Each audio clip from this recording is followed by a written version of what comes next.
மேற்கு வங்கத்தில் நின்று கொண்டிருந்த பயணிகள் ரயில் மீது சரக்கு ரயில் மோதியது. பயணிகள் ரயிலின் பெட்டி காற்றில் தூக்கி வீசப்பட்டு பெரும் விபத்து ஏற்பட்டுள்ள சம்பவம் அதிர்ச்சியை ஏற்படுத்தியுள்ளது.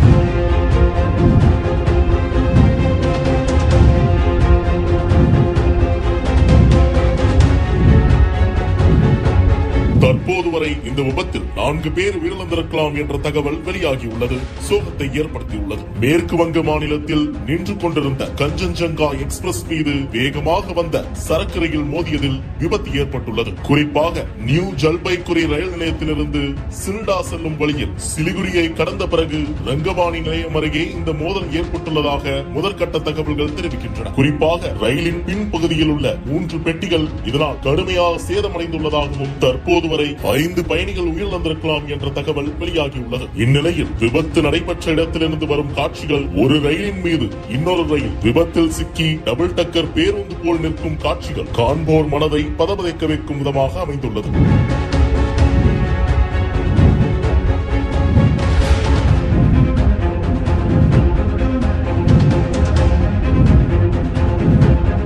இந்நிலையில் இது குறித்து தன்னுடைய எக்ஸ் தளத்தில் பதிவிட்டுள்ள ரயில்வே மந்திரி அஸ்வினி வைஷ்ணவ் எதிர்பாராத விபத்து நடந்துள்ளதாகவும் போர்க்கால அடிப்படையில் முழு வீச்சில் மீட்பு பணிகள் நடைபெற்று வருவதாகவும் ரயில்வே அதிகாரிகள், தேசிய பேரிடர் மீட்பு படை, மாநில பேரிடர் மீட்பு படை என அனைவரும் ஒன்றிணைந்து மீட்பு பணிகளை மேற்கொண்டு வருவதாக அவர் குறிப்பிட்டுள்ளார். மேலும் காயப்பட்ட அனைவருமே உடனடியாக மருத்துவமனைக்கு அழைத்துச் செல்லப்பட்டு வருவதாகவும் மூத்த அதிகாரிகள் அனைவருமே சம்பவ இடத்தில் இருப்பதாகவும் அவர் குறிப்பிட்டுள்ளார்.